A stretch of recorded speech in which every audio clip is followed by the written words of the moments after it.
நாம் வாசிக்க கேட்கலாம். யோபுவின் புஸ்தகம் 37 அதிகாரம் 5 யோபு 37:5. தேவன் தம்முடைய சத்தத்தை ஆச்சரியமான விதமாய் குமுற பண்ணுகிறார். நான் கிரகிக்க கூடாத பெரிய காரியங்களை அவர் செய்கிறார். பாருங்க, வேதம் அழகாய் சொல்லுகிறது. அவர் எப்படிப்பட்ட காரியங்களை செய்கிறாரா? பாருங்க, நாம் கிரகிக்க கூடாத பெரிய காரியங்களை அவர் செய்கிறார். ஹல்லேலூயா. பாருங்க, நம்மளுடைய தேவன் எப்படிப்பட்ட தேவன் தெரியுமா? கிரகிக்க கூடாத பெரிய காரியங்களை செய்கிற தேவன். ஹல்லேலூயா. பாருங்க, என் அன்பு சபையே, நம்முடைய தேவன் எல்லாவற்றையும் சிருஷ்டித்த சிருஷ்டிகர்த்தா. எத்தனை பேர் ஆமென் சொல்ல விரும்புறீங்க? நம்முடைய தேவன் வானத்தையும் பூமியையும் சமுத்திரத்தையும் அவைகள் உள்ள யாவையும் உண்டாக்கினவர் என்று வேதம் நமக்கு தெளிவாய் சொல்லுகிறது. அவர் எப்படிப்பட்டவராம் தெரியுமா? நட்சத்திரங்களுக்கு அதனுடைய இலக்கத்தை எண்ணி அவைகளுக்கு பேரிட்டு அழைக்கிறாராம். ஹல்லேலூயா. பாருங்க, அவர் எவ்வளவு பெரிய தேவன் என்று ஒரே வார்த்தையிலே நாம் சொல்லிவிட முடியாது. பாருங்க, நட்சத்திரங்களுடைய இலக்கத்தை எண்ணி அவைகளுக்கு பேரிட்டு அழைக்கிற தேவனாம். மற்றும் மிருக ஜீவன்களுக்கும் அவரை நோக்கி கூப்பிடுகிற காக்கை குஞ்சுகளுக்கும் அவர் ஆகாரம் கொடுக்கிறவராகவும், அந்த அற்பமா எண்ணுகிற அந்த சிறியதை கூட தேவன் கண்ணோக்குகிற ஒரு பெரிய தேவனாய் காணப்படுகிறார். அன்பானவர்களே, பாருங்க, சமுத்திரத்துல இருக்கிற அந்த திமிங்களுக்கு பாருங்க, அந்த திமிங்கலத்திற்கு ஏற்ற வேளையிலே ஆகாரத்தை தருவதற்காக அவைகள் தேவனை நோக்கி காத்திருக்குமாம். அப்போ தேவன் அவருடைய கையை திறக்கும் பொழுது அந்த திமிங்களும் கூட தன்னுடைய பசியெல்லாம் மாற்றி அவைகள் திருப்தியாகும் என்று வேதம் சொல்லுகிறது. பாருங்க, ஒரு அவ்வளோ பெரிய ஒரு திமிங்கலத்திற்கு ஒரு திருப்தியை அளிப்பதற்கு யாரையாவது முடியுமா? அன்பானவர்களே, இல்ல. அப்படிப்பட்ட ஒரு பெரிய தேவன் உங்களையும் என்னையும் வழி நடத்தி கொண்டிருக்கிறார். அவர் நம்மளுடைய வாழ்க்கையில அவர் பெரிய காரியங்களை செய்வதற்கு வல்லமையுடையவராய் காணப்படுகிறார். எத்தனை பேர் ஆமென் சொல்ல முடியும்? கரமுயர்த்தி சொல்லுங்க. அவர் ஒருவரே பெரிய தேவன். அவரே எல்லாவற்றையும் சிருஷ்டித்த தேவன். அவருடைய கிரியைகள் கூட எவ்வளவு திரளா இருக்கிறது என்று சங்கீதக்காரர் சொல்லுகிறார். எனக்கு அன்பானவர்களே, இப்படிப்பட்ட ஒரு தேவன் உங்களுடைய வாழ்க்கையில அவர் என்ன செய்ய விரும்புகிறார் தெரியுமா? பெரிய பெரிய மாற்றங்களை, பெரிய பெரிய ஆச்சரியப்படக்கூடிய ஒரு தருணங்களிலே தேவன் சபையை நடத்தி கொண்டு வரப்போகிறார். எத்தனை பேர் விசுவாசிக்கிறீங்க? உங்கள் வாழ்க்கையில தேவன் பெரிய காரியங்களை செய்ய அவர் வல்லமையுடையவர். எத்தனை பேர் விசுவாசிக்கிறீங்க? எத்தனை பேர் விசுவாசிக்கிறவங்கள கரம் உயர்த்தி ஆமென் சொல்லலாமா? ஹல்லேலூயா. பாருங்க, இன்று அவருடைய முகத்தையே நோக்கி பார்க்கும் பிள்ளைகளுக்கு, இன்றைக்கு அவருடைய கரத்தையே நம்பி இருக்கும் பிள்ளைகளுக்கு தேவன் பெரிய காரியங்களை செய்ய அவரால கூடும், அவரால மாத்திரமே முடியும். எனக்கு அன்பானவர்களே, பாருங்க, காத்திருக்கிற பிள்ளைகள் ஒருவேளை, ஆண்டவரே, ஏன் இவ்வளவு நாட்கள் என்னை காத்திருக்க வைக்கிறீங்க? என்னுடைய மாம்சம் சோர்வடையுது, என்னுடைய ஆவி சோர்வடைகிறது, என்னை ஏன் இவ்வளவு காத்திருக்க வைக்கிறீங்க என்ற ஒரு நிலையில இன்றைக்கு நீங்கள் காணப்படலாம். அன்பானவர்களே, நான் சொல்லுகிறேன் இயேசுவின் நாமத்தினாலே, பாருங்க, காத்திருக்கிற உங்களுக்காக உங்கள் வாழ்க்கையில இன்றைக்கு அவருடைய கரம் வரப்போகிறது. எனக்கு அன்பானவர்களே, அவருடைய கரம் ஆசீர்வதிக்கப்பட போகிற நிலைக்குள் வரப்போகிறதுனாலே நீங்கள் திருப்தியாக போகிறீர்கள். எத்தனை பேரால் ஆமென் சொல்ல போறீங்க? ஹல்லேலூயா. மிருக ஜீவன்களுக்கும் கூப்பிடுகிற காக்கை குஞ்சுகளுக்கும் ஆகாரம் கொடுக்க முடியும் என்றால், ஒரு திமிங்கலத்திற்கு ஒரு பெரும் திருப்தியை அவருடைய கரம் நீட்டும் பொழுது திருப்தி அளிக்க கூடும் என்றால், நிச்சயமாகவே இன்னைக்கு தேவனுடைய சமூகத்துல எனக்காக என் தகப்பன் ஏதாவது செய்ய வேண்டும் என்று காத்திருக்கும் பொழுது, நிச்சயமாகவே உங்களை அதிருப்தியாய் தேவன் விட போகிறதல்ல. அவருடைய கரம் இன்றைக்கு உங்கள் வாழ்க்கையில நீட்டப்பட போகிறது. அந்த கரம் எதற்காக நீட்டப்பட போகிறது என்றால், உங்களை ஆசீர்வதிக்க. எத்தனை பேர் ஆமென் சொல்ல விரும்புறீங்க? எஸ். கிரகிக்க கூடாத பெரிய காரியங்கள், எண்ணி முடியாத அதிசயங்களை தேவன் உங்கள் வாழ்க்கையில செய்ய விரும்புகிறார். இன்னைக்கு உங்க வாழ்க்கை எந்த பள்ளத்தாக்குலையும் போகட்டும், இன்னைக்கு உங்க வாழ்க்கை எந்த ஒஸ்டான ஒரு பாத்துல போகட்டும், ஆனால் கர்த்தருடைய வார்த்தையை நம்புங்க. இப்படிப்பட்ட நிலையில் இருக்கிற உங்கள் வாழ்க்கையில, என் வாழ்க்கையிலும் தான் தேவன் பெரிய காரியங்களை செய்ய போகிறார். எத்தனை பேரால் ஆமென் சொல்ல முடியும்? ஹல்லேலூயா. நீங்கள் நினைத்து கூட பார்க்காத ஒரு நிலையிலே தேவன் பெரிய காரியங்களை உங்கள் வாழ்க்கையில செய்ய போகிறார். என அன்பானவர்களே, உங்கள் இருதயம் அதிசயப்பட்டு பூரிக்கும்படியாக கர்த்தர் நடத்த போகிறார். உங்கள் இருதயம் பிரமிக்கும் அளவிற்கு கர்த்தர் நடத்த போகிறார். உங்கள் இருதயம் ஸ்தம்பித்து சந்தோஷப்படும்படியான பெரிய காரியங்களை செய்ய போகிறார். எத்தனை பேர் விசுவாசிக்கிறீங்க? என் ஆண்டவர் தனிமையா இருக்கிற என்னுடைய வாழ்க்கையிலே, தனிமையான பாதையில நடக்கிற என் ஜீவியத்திலே ஏதோ ஒரு பெரிய காரியத்தை செய்வதற்காக என்னை முன்னமே தனிமைப்படுத்தினார். எத்தனை பேரால சொல்ல முடியும்? ஆம், தேவன் பெரிய காரியங்களை நம்முடைய வாழ்க்கையிலே செய்ய விரும்புகிற தேவன். அவைகளை செய்து முடிப்பார். கவலைப்படாதிருங்கள். பக்கத்துல திரும்பி சொல்லுங்க, நீங்க கிரகிக்க கூடாத அளவுக்கு பெரிய காரியங்கள் உங்க வாழ்க்கையில நடக்கும். இயேசுவின் நாமத்துல மனதார விசுவாசமா சொல்லுங்க, ஹல்லேலூயா. உங்க வாழ்க்கையில நடக்கும். எஸ். விசுவாசிக்கிறவனுக்கு எல்லாம் கூடும். எத்தனை பேர் ஆமென் சொல்ல முடியும்? கர்த்தர் உங்களை பார்த்து சொல்லுகிறார். இந்த ஆராதனையில பங்கேற்கிற உங்களை பார்த்து தேவன் சொல்லுகிறார், தேசமே பயப்படாதே. ஹல்லேலூயா. என் மகனே, மகளே, பயப்படாதே. நீ மகிழ்ந்து களி கூற வேண்டும். உன் தகப்பன் நான் பெரியவர் என்பதை இன்றைக்கு தேவன் உனக்கு நினைப்பூட்டுகிறார். எத்தனை பேரால் சொல்ல முடியும்? என் வாழ்க்கையினுடைய பிரச்சனையை காட்டிலும் அவர் பெரியவர். என் வாழ்க்கையில் இருக்கிற கடனை காட்டிலும் அவர் பெரியவர். என் வாழ்க்கையில வருகிற எல்லா தனிமையை காட்டிலும் அவர் பெரியவர். உலகத்தில் வைத்திருக்கிற ஆசா பாசம் ஆஸ்தைகள் எல்லா காட்டிலும் என்னோடு இருக்கிறவர் பெரியவர். அந்த பெரிய தேவன் என்ன செய்வார் என்றால், பாருங்க, பெரிய காரியங்களை உங்கள் வாழ்க்கையிலே அவர் செய்ய போகிறார். பக்கத்துல திரும்பி முகத்தை பாருங்க, பார்க்கலாம். ஹல்லேலூயா. தேவன் நிச்சயமாகவே ஒரு பெரிய காரியங்களை உங்கள் வாழ்க்கையிலே அவர் செய்ய போகிறார். பாருங்க, பலனே காணாத உங்கள் வாழ்க்கையில, நான் இயேசுவின் நாமத்துல சொல்றேங்க, பலனே காணாத உங்க வாழ்க்கையில உங்கள் வனாந்தரத்திலே ஒரு மேய்ச்சலை தேவன் கட்டளையிட போகிறார். ஹல்லேலூயா. மேய்ச்சலை தேவன் உங்களுக்கு இந்த வனாந்தரத்திலே கட்டளையிடுவார். பாருங்க, உங்களுடைய விருட்சங்கள் இன்னைக்கு கனி கொடுக்க முடியாத அளவுக்கு, உங்களுடைய அத்தி மரம், திராட்சை செடிகள் பலனை தர முடியாத அளவின் அப்படிப்பட்ட ஒரு பாதையில், ஒரு கனி இல்லாத, பலன் இல்லாத, ஒரு திருப்தி நிலை இல்லாத, ஒரு வெறுமையாக்கப்பட்ட ஒரு பாதையிலே நாம் இன்றைக்கு நடந்து கொண்டிருக்கலாம். நான் இயேசுவின் நாமத்துல சொல்லுகிறேன், நாம் இப்பொழுதுதான் மகிழ்ந்து களி கூற வேண்டும். ஹல்லேலூயா. எத்தனை பேர் கர்த்தருக்குள் உங்களை திடப்படுத்தி கொள்ள விரும்புறீங்க? ஒரு இழப்பின் போது, ஒரு காரியம் நடக்காத போது, ஒரு எதிர்பார்த்த காரியம் கை கூடாத போதுதான் நாம் கர்த்தருக்குள் நம்மளுடைய ஆத்துமாவை திடப்படுத்தி கொள்ள வேண்டும். ஹல்லேலூயா. அந்த நேரம் தான் நாம் அவரை அதிகமாய் நெருங்கி ஜீவிக்கிற ஒரு வாழ்க்கையின் தருணத்துக்குள்ளாய் வர வேண்டும். காரணம் என்னவென்றால், அவர் நினைத்தால் பெரிய காரியங்களை நம்முடைய வாழ்க்கையிலே செய்ய முடியும். விசுவாசம் இருக்கா? ஹல்லேலூயா. அவர் நினைத்தார் என்றால் ஒரு முன் மாறியையும் ஒரு பின் மாறியையும் வருஷிக்க வைக்க தேவனால் முடியும்.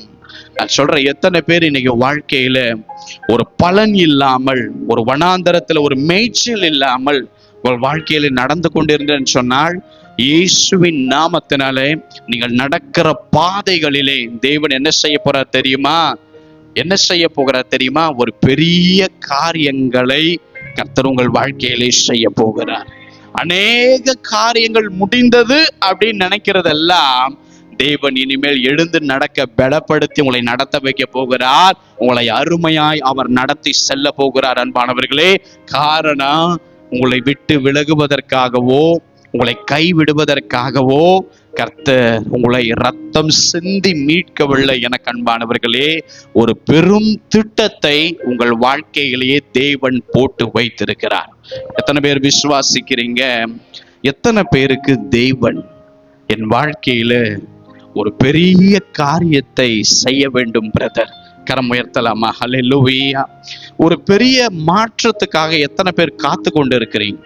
ஒரு பெரும் தேவன் எனக்காக எழுந்தருளி எதையாவது செய்யணும் பிரதர், எனக்காக என் கூட தேவன் இருக்கிறத என் கண்ணு, என் சுற்றிலும் இருக்கிற எல்லையில் இருக்கிற கண்ணு பார்க்கணும் பிரதர் அப்படின்னு விசுவாசத்தோடு நீங்கள் கையை உயர்த்துவீர்கள் என்றால், இயேசுவின் நாமத்தினாலே சொல்லுகிறேன், உங்களுடைய குடும்பங்களிலே பெரிய காரியங்கள் நடக்க போகிறது. உங்களுடைய வாழ்க்கையிலே, உங்கள் வேலையில, உங்கள் ஊழியத்துல, உங்களுடைய எதிர்கால வாழ்க்கையில, உங்களுடைய பிள்ளைகள் வாழ்க்கையில இயேசுவின் நாமத்தினாலே சொல்றேன், பெரிய பெரிய அதிசயங்கள் இனி நடக்க போகிறது. காரணம், அவர் மேய்ச்சலை உண்டு பண்ணுகிற தேவன், அவர் கிரகிக்க கூடாத பெரிய காரியங்களை செய்கிற தகப்பன். எத்தனை பேர் ஆமென் சொல்றீங்க? பாருங்க, தேவன் ஒரு நாள் ஒண்ணு சாராளுக்கு குறித்து வைத்திருந்தார். ஆனா அந்த நாள் வந்ததுக்கு அப்புறம் அவங்க விசுவாசிக்கலாம், நகைக்கலாம், நன்றி செலுத்தலாம், பலிகளை செலுத்தலாம். ஆனால் அந்த குறித்த நாள் வருவதற்கு முன்பதாக சாராளுடைய அந்த மனப்பக்குவம் அது எப்படி இருந்தது என்றால், இதுக்கு ஆண்டவர் என்னை வழி நடத்தாமல், இந்த கானானுக்கு நேராய் என்னையும் என் கணவரையும் வழி நடத்தாமல் அப்படியே விட்டுருக்கலாம். ஏன்னா நான் புறப்படும் பொழுது இருந்த அதே ஸ்தானம்தான் இன்னைக்கு கானானுக்குள்ள வந்தும் எனக்கு இருக்குது. ஒரு வித்தியாசத்தை என்னால பார்க்க முடியல. என்னையும் என் கணவரையும் இங்கிருந்து நான் அவளை அழைத்து கொண்டு போறேன், உங்களுக்கு என்னென்னமோ சொன்னார், என்னென்ன காரியங்களையும் செய்வேன்னு சொன்னார், எதெல்லாம் இல்லையோ அவைகளை தருவேன்னு சொன்னார். ஆனால் நாட்கள் மாதங்கள் ஆகிருச்சு, இப்போ வயதும் ஆகிருச்சு. ஆனால் பாருங்க, நான் கிளம்பும் பொழுது இருந்த அதே வாழ்க்கையின் நிலை எனக்கு கானானுக்குள்ளேயும் வந்து காணப்படுகிறதே என்று தான் அவர்கள் இருதயம் நினைத்தது. எப்ப வரைக்கும்னா, தேவன் அவர்களுக்கு கொடுக்க வேண்டும் என்று குறித்திருந்த நாளுக்கு முந்தின நாள் வரைக்கும் அவர்கள் மனப்பக்குவம் அவனமாய் காணப்பட்டது. ஹல்லேலூயா. இப்ப பாருங்க, தேவன் குறித்த நாளுக்குள்ளாக அவருடைய வாழ்க்கை கடந்து வரும் பொழுது அவர்களால நம்ப முடியல, அவர்களால ஏற்றுக்கொள்ள முடியல. வயதான நிலையில இப்படிப்பட்ட ஒரு ஆசீர்வாதத்தை தேவன் தருவார்னு ஜீர்ணிக்க முடியல. இப்போ அந்த சாராள் நகைக்கிறார்கள். எனக்கு அன்பானவர்களே, தேவன் என்னை இப்பொழுது நகைக்க பண்ணினார்னு சொல்லி இதை கேட்கிற யாவரும் என்னோடு கூட சேர்ந்து நகைப்பார்கள் சொன்னாங்க.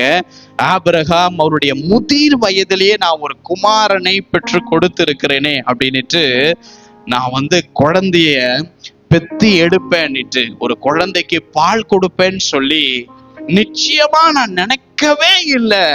ஆனா தேவன் எப்படி இதை வாய்க்க பண்ணினார்னு சொல்லி அவங்க பாத்தீங்கன்னா ஒரு மனரம்யமாக, அவங்களால ஜீர்ணிக்க முடியாத அளவுக்கு அவனுடைய வாழ்க்கையில ஒரு ஆசீர்வாதத்தை தேவன் குறித்த நாளிலே கொடுத்தார். எனக்கு அன்பானவர்களே, ஹல்லேலூயா.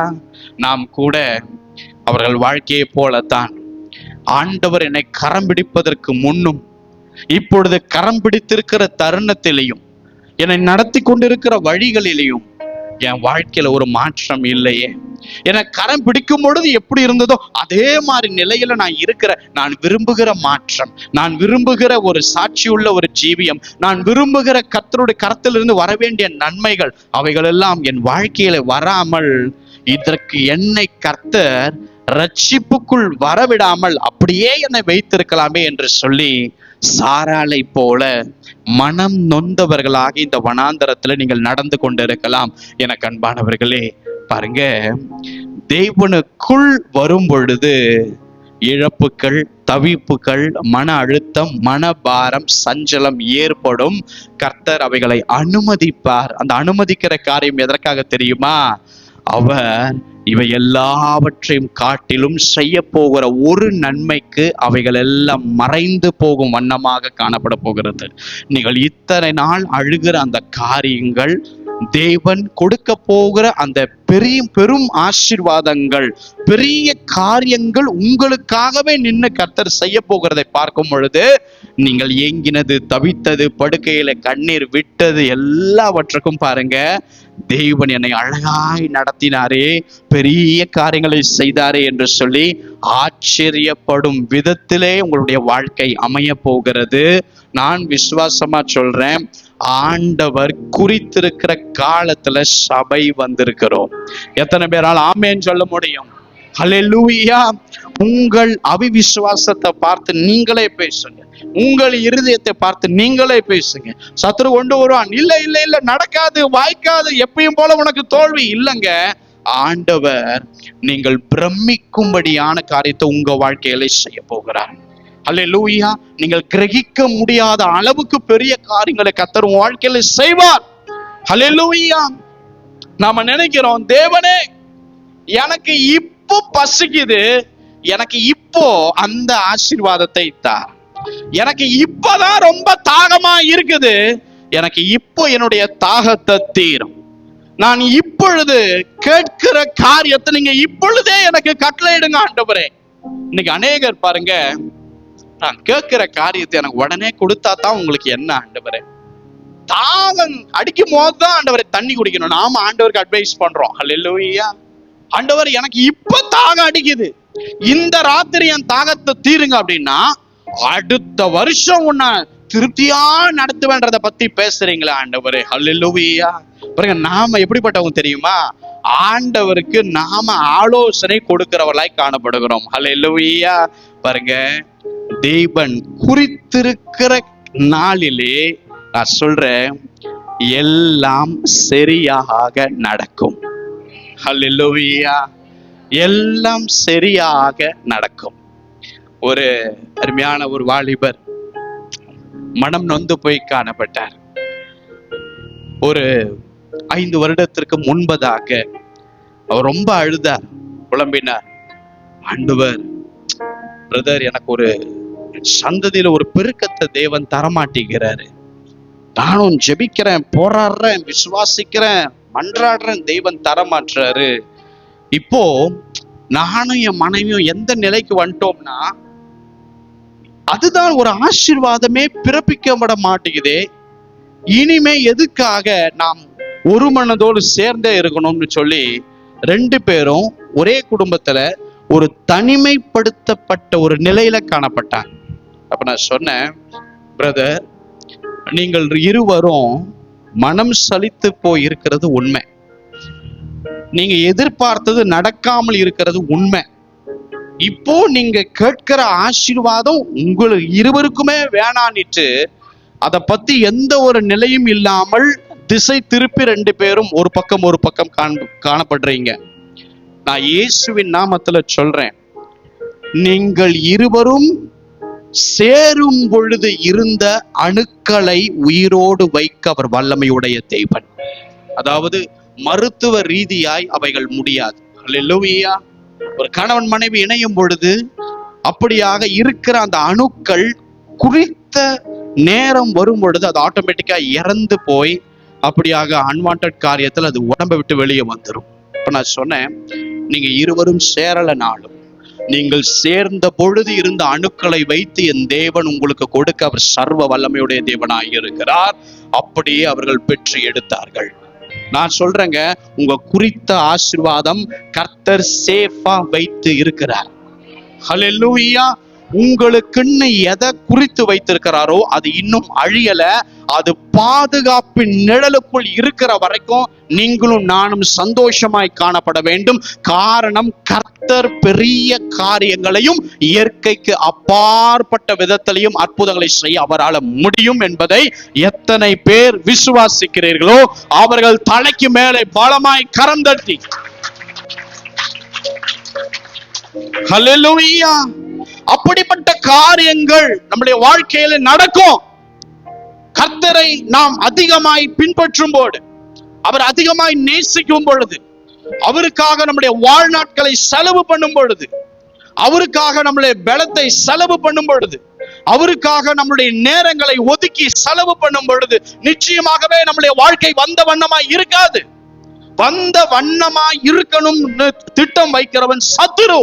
ஆனால் தேவன் வழிகளை திறக்க, வாசலை திறக்க, அவர் பாத்தீங்கன்னா அந்த காரியங்களை திறந்து நம்மளை ஆசீர்வதிக்கத்தான் தேவன் விரும்புகிறார். என அன்பானவர்களே, நான் விசுவாசிக்கிறேன், எத்தனை பேருடைய வாழ்க்கை ஜீவியத்துல கர்த்தர் பெரிய காரியங்களை செய்ய போறார் நம்புறீங்க? ஹல்லேலூயா. எந்தெந்த காரியங்கள்ல மாற்றம் வேண்டும், எந்தெந்த காரியத்துல கர்த்தருடைய கரம் இறங்கி வேலையை செய்ய வேண்டும், எந்தெந்த காரியத்தின் மலைகளை கர்த்தர் அசைக்க வேண்டும், தேவன் செய்வார். ஹல்லேலூயா.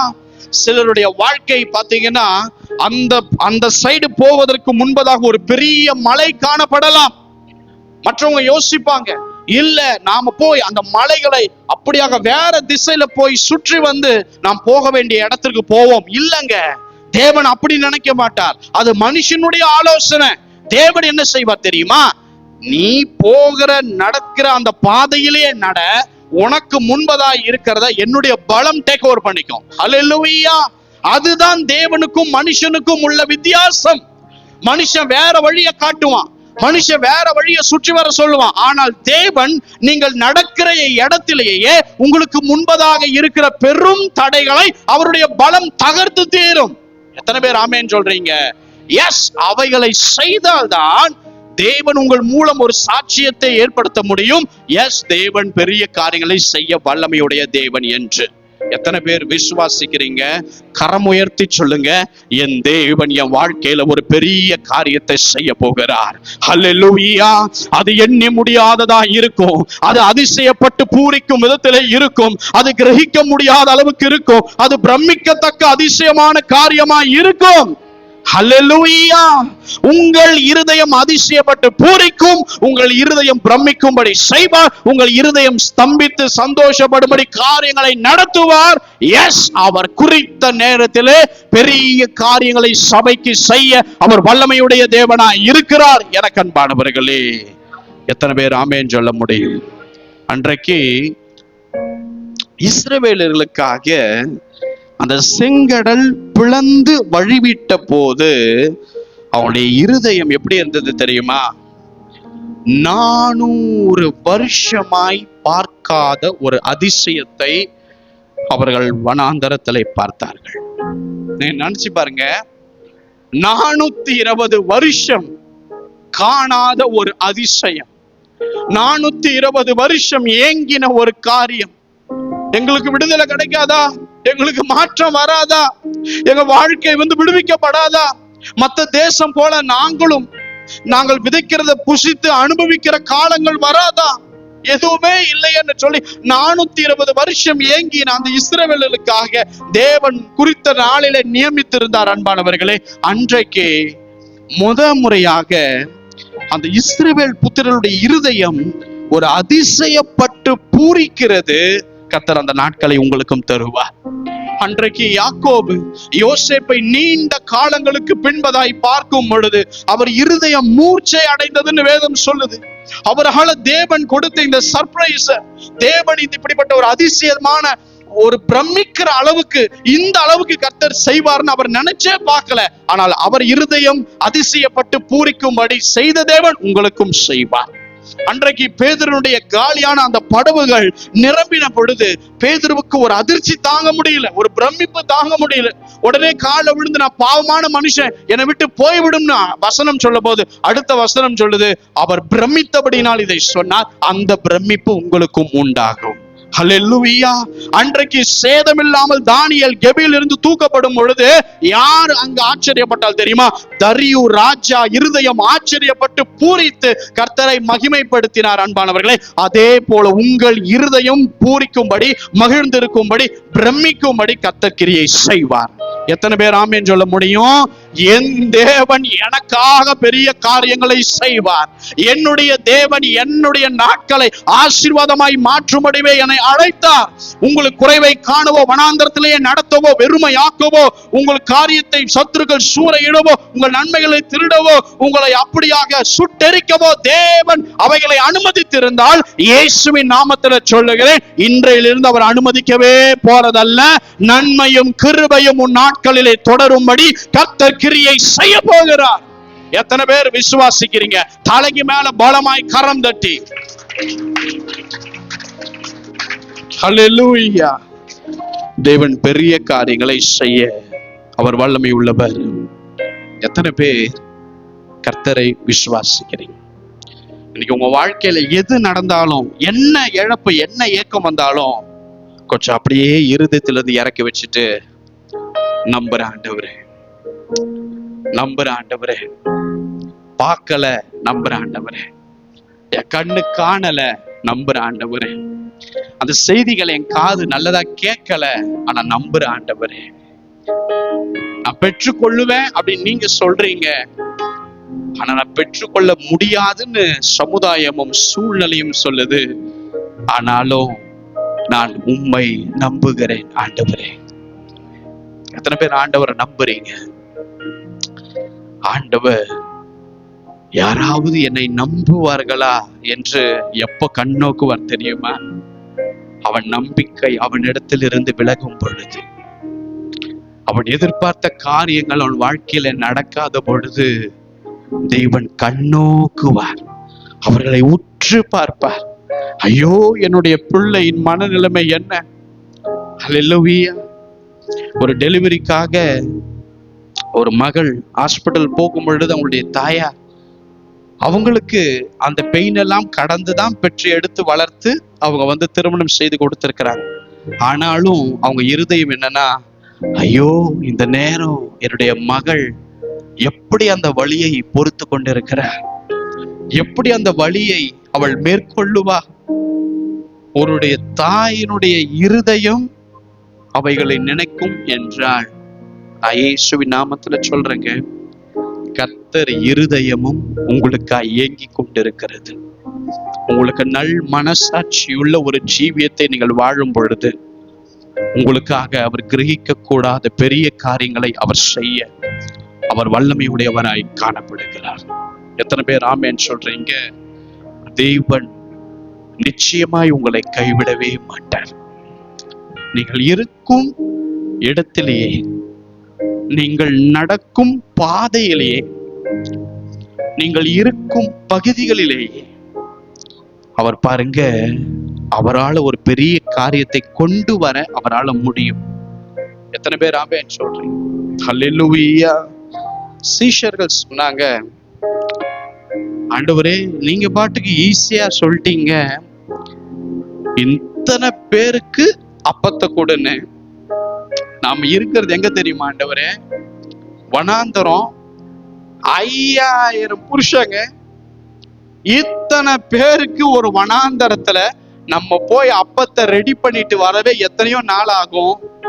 எப்படி ஆண்டவரே இது முடியும்?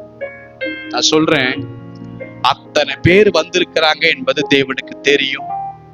நான் இன்னும் சொல்றேன், அவங்க கையில என்ன குறைவாக, எந்தெந்த காரியங்கள் குறைவா இருக்குதுன்னு முதல்ல தேவனுக்கு தெரியும்.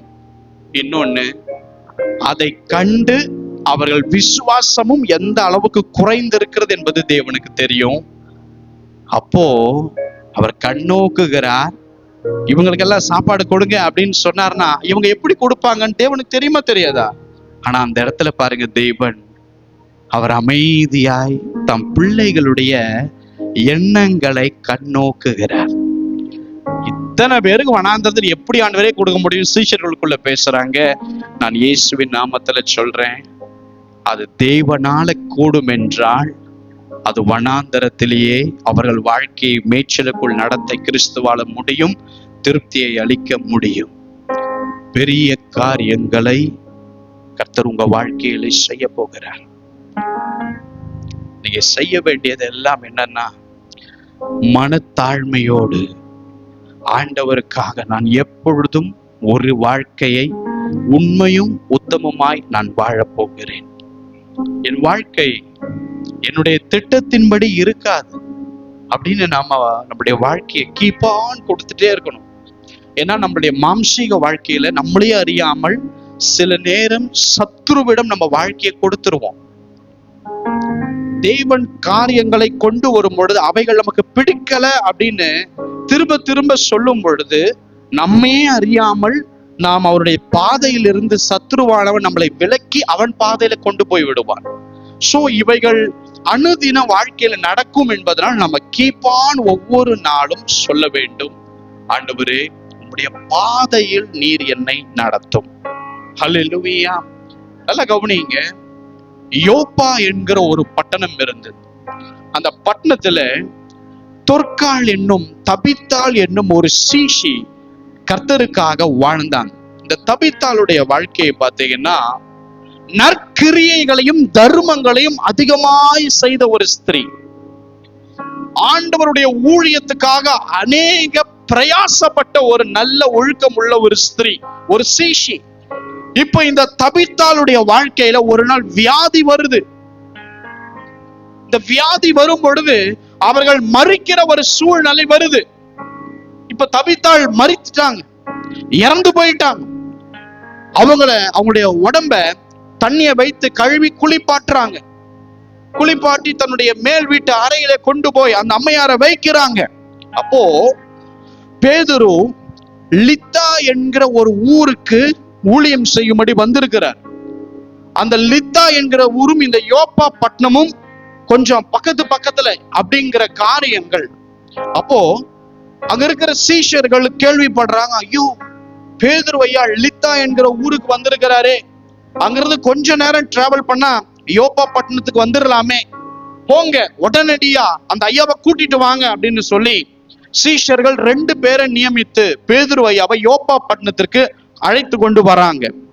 பேதுரு ஐயா பட்டணத்திற்குள் வருகிறார், அந்த வீட்டுக்குள் வருகிறார்.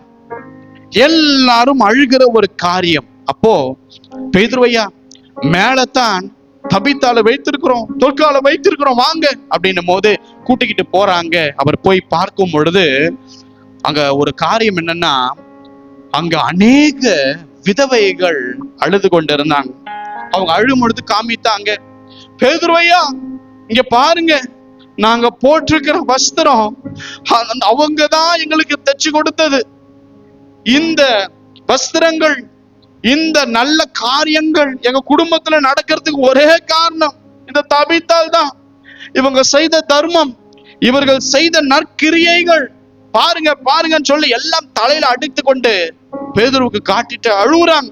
இந்த ட்ரெஸ்ஸை பாருங்க, உடமைய பாருங்க, வீட்டை பாருங்க, வீடே இல்லாம தனிமையா இருந்த அனாதை போல இருந்த எனக்கு ஒவ்வொரு நாளும் சோறு போட்டாங்க ஐயா அப்படின்னு சொல்லி பேதுரு ஐயா கிட்ட அவனுடைய கொடுத்த அந்த நற்கிரிகளை சொல்லி அவங்க அழுது புலம்புகிறாங்க. அப்ப அந்த தேவ மனுஷன் சொன்னார், எல்லாரும் கொஞ்சம் வெளியே போங்க அப்படின்ட்டு போக வைத்து முழங்கார் படியிட்டு ஆண்டவரை நோக்கி அவர் ஜெபம் பண்ணுகிறார். ஜெபித்து அவர் சொல்லுகிற ஒரு வார்த்தை, தபித்தாளே எழுந்திரு. ஹல்லேலூயா. தபித்தாளே எழுந்திரு என்று சொல்லும் பொழுது அந்த தபித்தாள் தன் கண்களை திறக்கிறாங்க. பேதுரு ஐயாவை பார்க்கிறாங்க, எழுந்து அவங்க அப்படியே உட்காருகிறாங்க. அன்பானவர்களே பாருங்க, இதை யோப்பா பட்டணத்தினுடைய மனுஷர்கள் அந்த இறந்து போன அந்த அம்மையாருடைய வீட்டுல வந்திருக்கிற கூடி இருக்கிற மக்கள் இவைகளை எப்படி பார்த்தாங்க தெரியுமா? அதிசயமான காரியத்தை இப்படியும் கடவுள் செய்வாரா என்று அந்த யோப்பா பட்டணத்தினுடைய மக்கள் இவங்கள் ஜீவன் பெற்றதையும் அந்த ஜபத்திற்கு இவ்வளவு வல்லமை இருக்கிறதா என்பதையும் அநேகர் கண்டு கர்த்தருக்குள் அந்த யோப்பா பட்டணமே இதனால் உள்ளே வந்தது விசுவாசத்தோடு. எத்தனை பேர் ஆமேன்னு சொல்றீங்க? எஸ். இல்லை, அவங்க சாக விடாமலே கர்த்தர் பண்ணிருக்கலாமே? இல்லைங்க. நற்சாட்சிகள் எழும்ப வேண்டும் என்று சொன்னால் சில காரியங்களை ஆண்டவர் அமைதியா விட்டுட்டு எங்க தூக்கணுமோ உங்களை அழகாய் தூக்கிடுவார். ஆமென்.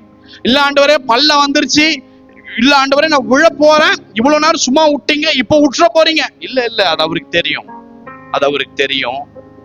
நான் சொல்றேங்க, நற்சாட்சிகள் உங்கள் வாழ்க்கையிலே காணப்படும் என்றால் உங்களை குறித்து பரலோகம் நற்சாட்சியை கொடுக்கும் என்றால் உங்களுக்காக பரலோகம் தேவனிடத்தில் வழக்காடும். எத்தனை பேர் ஆமென் சொல்றேன்? ஐயோ அந்த மகன் உமக்காக அவ்வளவு உண்மையா இருந்தான், ஐயோ அந்த ஸ்திரீ அந்த சபையில உண்மையா இருந்தா, கடைசி தருணத்தில் இருக்கிற எதையாவது செய்யுங்கப்பான்னு சொல்லி தூதர்களும் பரிசுத்தவான்களும் அந்த காரியத்தை அறிவார்கள் என்றால் தேவனிடத்தில் பரிந்து பேசி நமக்காக வழக்காடுவார்கள். அன்பானவர்களே, அன்றைக்கு தபித்தாளுக்காக விதவைகள் நற்கிரியைகளை அவர் செய்த நற்சாட்சியை சொல்லி அவர்கள் அழுத பொழுது தேவன் அந்த அழுகையை மாற்றினார். எத்தனை பேர் ஆமென் சொல்ல விரும்புறீங்க? அந்த இழப்பு வீட்டுல ஒரு பிரமிக்கத்தக்க அதிசயத்தை கர்த்தரால் செய்ய முடியும் என்றால் இன்னைக்கு எத்தனை பேருடைய வாழ்க்கை ஒரு கார் இருளை போல சூழ்ந்து கிடக்கு? இன்னைக்கு எத்தனை பேருடைய வாழ்க்கையில சந்தோஷம் இல்லை, சமாதானம் இல்லை? யெகோவா ஷாலோம் என்கிற மெய்யான தேவனை ஏற்றுக்கொண்டு சமாதானம் இல்லை. யெகோவா நிசி என்கிற ஜெயக்கொடியை தருகிற தேவனை ஏற்றுக்கொண்டு வாழ்க்கையில ஜெயம் இல்லை. யெகோவா ஈரே என்கிற மெய்யான ரட்சகரை ஏற்றுக்கொண்டு காரியம் பர்வதத்தில் பார்த்து கொள்ள முடியாதபடிக்கு சூழ்நிலை காணப்படுகிறது. நிச்சயமாய் நான் சொல்லுகிறேங்க, உங்களை குறித்து ஒரு நற்சாட்சி தேவனிடத்தில் காணப்படும் என்றால் தேவன் உங்களுக்காக எழுந்தருளுவார். தேவன் உங்கள் வாழ்க்கையில பெரிய காரியத்தை செய்வார். நீங்கள் கிரகிக்க முடியாத அளவுக்கு, நீங்கள் பிரமிக்கத்தக்க அளவிற்கு கர்த்தர் செய்வார். ஆனா நீங்க அந்த விசுவாசத்துக்குள்ள வரணும். ஏதோ சபைக்கு வரேன் போறேன், ஏதோ கையை தட்டுறேன், ஒரு 10 ரூபா போடுறேன், இல்ல மாற்றம் வராது. ஆண்டவரை ஆழமான நேரத்துல வந்து விசுவாசி. ஹல்லேலூயா. கரையிலே நின்னுட்டு கால் எடுத்துட்டு அந்த தண்ணிக்குள்ள ஆட்டிட்டு நான் விசுவாசிக்கிறேன்னு சொல்றது விசுவாசம் அல்ல. எனக்கு ஒண்ணு தெரியும், எனக்கு நீச்சல் தெரியாது, ஆனாலும் நான் விசுவாசிக்கிறேன், இதுக்குள்ள மரித்து போக என்ன கர்த்தர் விட மாட்டார்னு சொல்லி கர்த்தர் சொன்ன வார்த்தைக்காக எழுந்து கடல்ல நடக்கணும். ஹல்லேலூயா. கடல் சீற்றம் வரும் பொழுது விசுவாசினா விசுவாசிக்கணும். அந்த நேரத்தில் அமைதியா இருந்தா அமைதியா இருக்கணும். ஹல்லேலூயா. கர்த்தர் நமக்காக பெரிய காரியங்களை செய்வார். எத்தனை பேர் ஆமென் சொல்ல விரும்புறீங்க? அன்பானவர்களே, அதே வசனத்தை நாம் வாசிப்போம். 37:4-5 யோபு. அதற்கு பின்பு அவர் சத்தமாய் முழங்கி தம்முடைய மகத்துவத்தின் சத்தத்தை குமுற பண்ணுகிறார். அவருடைய சத்தம் கேட்கப்படும் போது அதை தவிர்க்க முடியாது. நல்லா கவனிங்க, அவர் சத்தம் கேட்கப்படும் போது தவிர்க்க முடியாது. தேவன் நம்மளுடைய வாழ்க்கையில பெரிய காரியங்கள் செய்யணுமா, பெரிய பெரிய காரியத்தை நம்ம வாழ்க்கையில கர்த்தர் செய்யணுமா, டேக் ஓவர் பண்ணணுமா, நன்மையை நடப்பிக்கணுமா, அதுக்கு ஒண்ணுதாங்க இருக்கிறது, அவருடைய சத்தம். எத்தனை பேர் ஆமென் சொல்ல விரும்புறீங்க? பாருங்க, அவருடைய சத்தம் கேட்கும் போது தவிர்க்க முடியாதுன்னு பைபிள் சொல்லுது. பாருங்க, கர்த்தருடைய ஆலயத்துல ஒரு வாலிபனாக வளர்ந்து கொண்டிருக்கிற ஒரு சாமுவேல் கர்த்தருடைய ஆலயத்துல படுத்து கொண்டிருக்கிறார். கர்த்தர் ஒரு முறை கூப்பிடுறார், சாமுவேலின் கூப்பிடுறார். 2வது முறை ஒரு முறை சாமுவேலின் பெயர் சொல்லி கூப்பிடுறார். 3வது முறை ஒரு முறை அப்படியே சாமுவேலே அப்படின்னு 3rd டைம் கூப்பிடுறார். ஆனால் 4வது முறை 2 வாட்டி சாமுவேலே சாமுவேலே என்று கூப்பிடுகிறார். ஹல்லேலூயா. சாமுவேலேன்னு சொல்வதற்கு கூப்பிடுவதற்கு வேற அர்த்தம். ஆனால் 2 முறை 4வது அந்த டைம்ல சாமுவேலே சாமுவேலேன்னு கூப்பிடுறாருன்னா தேவன் எதையோ ஒரு காரியத்தை இந்த வாலிபனாய் வளர்ந்து கொண்டிருந்த அந்த வாலிபனோடு கூட கர்த்தர் பேச விரும்பினார். எத்தனை பேர் ஆமென் சொல்றீங்க? அன்றைக்கு சாதாரண பிள்ளையோடு கூட ஏன் அந்த ராத்திரி தேவன் பேசணும்? அங்க ஏற்கனவே ஊழியத்துல எக்ஸ்பீரியன்ஸா இருக்கிற ஏழை கிட்ட பேசி இருக்கலாம், அவங்க 2 பிள்ளைங்க, அடுத்த தலைமுறை, அவங்க கிட்ட பேசி இருக்கலாம். ஆனா ஏழை கிட்ட பேசல, ஒப்பனி பினகாஸ் கிட்ட பேசல. ஆனா அந்த திருச்சபையில அதே இடத்திலேயே தான் படுத்து கிடக்கிறாரு. ஆனால் சாமுவேலுக்கு அந்த சத்தம் கேட்குது. வேற வேற அறையில இல்ல, வேற வேற வீட்டுல இல்ல, வேற வேற சர்ச்சில் இல்லைங்க, ஒரே சபைக்குள்ளாக ஒவ்வொரு திசையில படுத்து கொண்டு இருக்கிறாங்க. யாருக்கும் கேட்காத சத்தம் அந்த வாலிபனுக்கு அன்னைக்கு கேட்கிறது. அல்லேலூயா. சிலருக்கு தேவன் தரிசனத்தின் மூலமாய் பேசுவார், சிலருக்கு தேவன் சொப்பனத்தின் மூலமாய் பேசுவார், சிலருக்கு தேவன் வேதாகமத்தினுடைய வாக்கின் மூலமாக பேசுவார். நான் உங்களுக்கு சொல்லுகிறேன், இவைகளை மூலம் தேவன் பேசுகிறதுனால நீங்க ரொம்ப சந்தோஷப்படாதீங்க. காரணம் என்னன்னா, நம்முடைய வாழ்க்கையில பெரிய பெரிய காரியங்கள் நடக்கணும்னா ஒவ்வொரு தனிப்பட்ட ஆத்துமாவும் அவருடைய மெல்லிய சத்தம் பேசுகிற அனுபவத்துக்குள் சபை வர வேண்டும். இவைதான் சிறந்தது என அன்பானவர்களே. என்னங்க, தேவன் பேசுவாரா? ஆமா. அன்றைக்கு இருந்த பரிசுத்தவான்கள் என்ன, அவங்க இயந்திரங்களா? அவங்கள என்ன மற்ற காரியங்களா? நார்மல் நம்மை போல ஆவி ஆத்துமா சரீரம் திரியேக தன்மை கொண்ட சாதாரண மனுஷங்க தான். ஆனா தேவன் அவங்களோடு கூட பேசி இருக்கிறார். எப்படி இது முடியும்? பாருங்க, ஆதாமியும் ஏவாளையும் ஆண்டவர் சிருஷ்டிக்கும் பொழுது அவருடைய பிரசன்னத்தினாலேயே நிரப்பி இருந்தார். எனவே ஒவ்வொரு அதிகாலை குளிர்ச்சி நேர பகுதிகளிலே ஆதாமோடு பேச வரும் பொழுது, அந்த அதிகாலையில குளிர்ச்சி நிறைந்த அந்த நேரத்தில் ஆதாமோடு பேச வரும் பொழுது ஆதாம் பேசுகிறார். தேவன் ஆதாமோடு பேசுவதற்காகவே பரலோகத்திலிருந்து இறங்கி வந்து தோட்டத்தில் உலாவி பேசுகிறார் என்று வேதம் அழகாய் சொல்லுகிறது. அப்போ எப்போ இவர் பேசுறது அவங்களுக்கு பயமா காணப்பட்டுச்சோ அன்னைக்கே அவங்களுடைய வாழ்க்கை முடிந்தது. அல்லேலூயா. எப்போ ஆதாம் ஏவாளும் பாவம் என்கிற பாவத்துக்குள்ள விழுந்தாங்களோ, கரைப்பட்ட ஒரு வஸ்திரமாய் அவர்களுடைய நிலை என்னைக்கு மாறிச்சோ, தேவனுக்கும் அவங்களுக்கும் எப்ப பிளவு வந்ததோ, நல்லா கவனிங்க, சத்தம் கேட்கப்படாமல்லாம் கிடையாது, கேட்டுச்சு. ஆனால் அவங்க என்ன பண்ணாங்க தெரியுமா? அந்த குளிர்ச்சியான பகலின் வேளையில தோட்டத்துல உலாவும் பொழுது, ஆதாமே நீ எங்க இருக்க அப்படின்னு கேட்கும் பொழுது அவர்கள் போய் கர்த்தர் சந்நிதிக்கு விலகி தோட்டத்தினுடைய விருட்சங்களுக்குள் போய் ஒளிந்து கொண்டாங்க. தேவ பிரசன்னத்தை விட்டு ஓடிட்டாங்க. இதே குரலோடு பேசின பிரசன்னத்தை உணர்ந்தவங்களால இப்ப பாவம் செய்ததுக்கு அப்புறம் குரல் கேக்குது. ஆனா இவங்க பயந்து அதிலிருந்து விலகி ஓடி தங்களை மறைத்துக் கொள்ளுகிற அனுபவத்துக்குள்ளாக வந்தாங்க. எனக்கு அன்பானவர்களே, இன்றைக்கு நான் சொல்றேன், இன்றைக்கு எத்தனை திருச்சபை இந்திய தேசத்துல இருக்கிறது? தமிழ்நாட்டுல எத்தனை திருச்சபை இருக்கு? சென்னையில எத்தனை திருச்சபை இருக்கு? இந்த குன்றத்தூர் பட்டணத்துல எத்தனை திருச்சபை இருக்கு பாருங்க. எத்தனையோ ஊழியர்கள், எத்தனையோ ஆசாரியர்கள் இன்னைக்கு கர்த்தருடைய ஊழியத்தை செய்கிறேன்னு சொல்லி செய்து கொண்டிருக்கிறாங்க. நீங்க பாருங்க, எப்படி ஊழியத்துக்கு வந்தீங்க அப்படின்னு ஒரே ஒரு வார்த்தை அந்த ஊழியர்களை போய் கேட்டு பாருங்க. அவ சொல்லுவாங்க, இல்ல என் இருதயத்துல நான் ஏவி வந்தேன், என்னுடைய தலைமை போதகருக்கு தேவன் தரிசனம் கொடுத்தார், அதனால நான் வந்தேன். என்னுடைய அம்மாவுக்கு தேவன் விஷன் கொடுத்தார், நான் அதனால வந்தேன். ஒரு ஆராதனைக்கு வரும்போது என் மனசுல கொஞ்சமா பட்டுச்சு, அதனால வந்தேன்.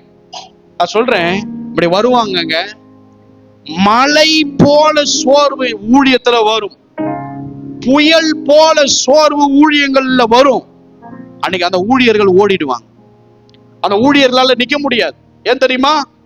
அவங்க மனுஷனுடைய சத்தத்தை கேட்டு வந்தாங்க, அவங்க மனுஷியுடைய சத்தத்தை கேட்டு வந்தாங்க, அவங்க தாய்க்கு வந்த தரிசனத்தினால அவங்க உள்ள வந்தாங்க. அவங்களுடைய குடும்பம் நீ ஊழியத்துக்கு அர்ப்பணின்னு சொல்லி வந்திருப்பாங்க. அவங்களுடைய ஆவிக்குரிய தலைமை போதகருக்கு அந்த வெளிப்பாடு வந்திருப்பாங்க.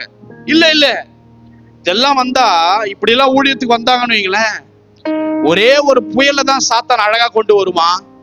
அவங்களுக்குள்ள இருக்கிற விசுவாசம் ஆட்டோமேட்டிக்கா அந்த விசுவாசம் அவங்களுக்குள்ள இருக்கிற விசுவாசம் ஆட்டோமேட்டிக்கா என்ன ஆகும் அப்படின்னா, அப்படியே அவங்க கலைந்து தேவ பிரசன்னத்தை விட்டு ஓடி போயிடுவார்கள் எனக்கு அன்பானவர்களே. அப்போ மனுஷனுடைய சத்தத்தை கேட்டு எதை செய்தாலும் முடிவிலே நமக்கு என்ன வரும் தெரியுமா? நம்ம வாழ்க்கை தனிமைப்படுத்த போற சூழல்ல வரும். அல்லேலூயா. பாருங்க, யாரையும் முதல்ல நம்பிராதீங்க, கர்த்தரை நம்புங்க அன்பானவர்களே. இன்றைக்கு உங்களுக்கு பக்கத்துல மலை போல நிப்பாங்க.